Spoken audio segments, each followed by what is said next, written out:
We are dishing on movies. Breaking Dawn 2 is coming out. That's right, yeah. We could do, I don't know, something kind of Bella inspired. Yeah. What about like a breakfast tart with some like PortaBELLA mushrooms, some like bella pepper, and then some pork belly or whatever bacon. Yeah, that works. Throw it together in a flaky crust. I think we got a Breaking Dawn breakfast tart. That'd be totally awesome. All right, let's do it. Dishing on movies, Twilight style.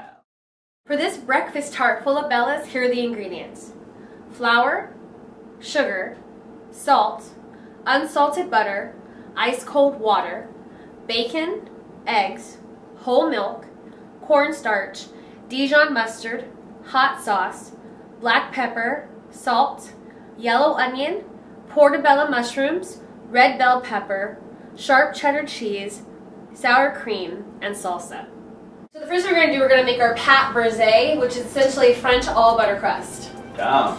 Sounds fancy though. It is fancy, but I like to throw the fancy word. We could just say crust, but pâte brisée sounds more fun. Yeah.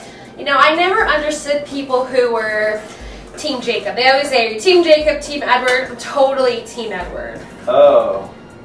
Oh, yeah. really, Dale? Whoa, how could you be all Team Edward? He's so cute and pale and sexy. But he obviously wins the whole thing, so I like to root for the underdog myself. Well, your guy's not going to win. I will say, though, there's something attractive about that wolf, because he's always talking about how, you know, it's always warm and hot. Oh, yeah. He's real hot-blooded. Once you've got your butter in a few pieces, you're going to go ahead and just sprinkle the water on. A little bit at a time. You should still be able to see pieces of butter. Yeah. So now I'm just kind of pressing it all together. So now we've got the flour, the sugar, the salt, the butter, and the water all kneaded together, and we have it to a nice little ball. But we got to let this dough rest and let the butter get cool again. Remember, cold butter equals flaky crust. I'm going to push this in a dish, put it right in here, and we're going to put that in the freezer for at least half an hour. So Bella had a baby, so we're going to use some baby Bellas in today's Twilight tart. Bella's baby. Bella's baby. It's supposed to be a force to be reckoned with. I'm yeah. kind of scared of this little girl. She just keeps growing and growing. While Chrysta is going to be doing some chopping here, I'm going to take this big old vat of bacon. Look at all that bacon. Oh, it's so delicious. Good. Or as we call it, PortaBELLA. Oh yeah, PortaBELLA. PortaBELLA. You know, whatever you got. We're going to toss this in here. We're using about a pound of bacon because we like bacon over here. Yeah, who don't like bacon though? You hear that there's like some kind of bacon issue? No, there's a shortage. Yeah. I did hear that. Basically, about they underproduce the amount of pigs, and it's more expensive apparently. So they're having to cut the number of pigs they're raising, which means there's less bacon going to be available. And then they're talking about the shortage starting in the beginning of the year. Yeah, so 2012. I'm sorry, 2013. So the world really is going to end. The world's going to end. We're going to take our eggs. We're just going to whisk that. We're going to add a little bit more milk. We're going to add our salt and pepper. Dijon mustard. Just going to use your finger. Best tool in the kitchen. A little bit of a hot sauce. And then we're going to add, this is the secret ingredient. Oh? It's a little bit of a crushed vampire tooth. We're going to just help it be bound together. Forever.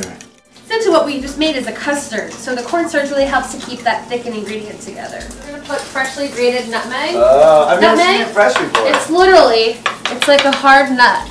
And you grate it. So we're going to grate. And now we're going to cook our vegetables.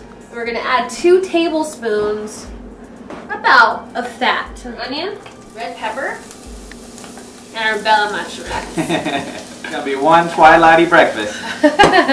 Indeed, we're going to be Breaking Dawn. Any chef will tell you you want to always season throughout the cooking process. Yeah. You want to wait till the end. There's plenty of salt in here because of the bacon fat. We're just going to put a little bit more salt.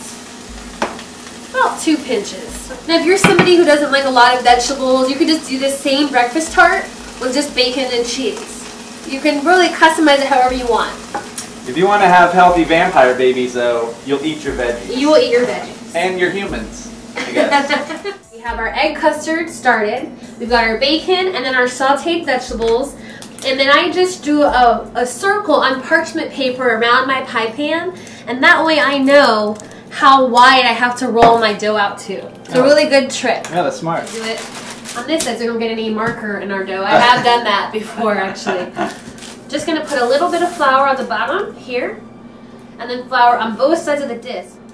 One technique, I roll and then I turn it, okay? You're always pushing in the same direction. I'm just taking the extra flour off, okay? And now how easy is this? I'm gonna put my pan like this, all right? And just flip it right over. Okay. And because we have parchment, you don't have to worry about it sticking. Just kind of push it into the bottom. Just going around, I'm not being fancy with it. I'm just trying to crimp the edge. So I crimp. Yeah, just crimping all the down low. We're gonna actually, what's called dot the crust. We're just gonna put fork marks in the bottom. That just means as it cooks, the crust won't bubble up. Now we're gonna put our piece of parchment in there that we used before. You can use a dried bean, a nut, whatever. We just happen to have almonds on hand. Let's go ahead and put this in the oven. Would you do the honors? Cool. It's in a 400-degree oven. Put it in there for 10 minutes. In you go. So now we have our crust in here. We're gonna put, I wish you could smell this. We're gonna put our bacon on the bottom. Our Bella mixture. And then we're gonna put on some cheese. Or a custard. Now it's all covered. I'm gonna get this in the oven. Alright, so our quiche has been in the oven for about 50 minutes. And now it's time to come out. You know, I still have not seen Dale. I don't know where he is, but this has to cool for about 10 minutes before you cut it. You want to let all the juices and the egg kind of tighten back up, making it easier to cut. So I still don't know where Dale is. He has seemed to have disappeared. Dale, you don't get in here. I'm going to make this whole breakfast tart all Team Edward. I don't know where he is, but here's what we'll do. We'll just divide it. Half for Team Edward and half for Team Jacob. And cutting it in half actually helps to make the full cuts more even. Alright. And if you really want to have a Team Edward or a Team Jacob, here's what you do. So you know Edward is a pale-faced, lovable, my guy. So you just top the quiche with a little bit of sour cream and then a little bit of French parsley. Team Jacob, who is hot, spicy, put a little bit of a spicy sauce. This is just sour cream mixed with a little bit of salsa, equal parts. Now we can try to find out what happened to Dale. All right, let's go see where he is. Dale, I got something for you. Dale. Dale! Oh my God! Dale? Are you okay? Oh my God. It's a vampire bite! Oh my God. What are we gonna do? I think I have an idea. Dale? I'm hungry. We are dishing on movies.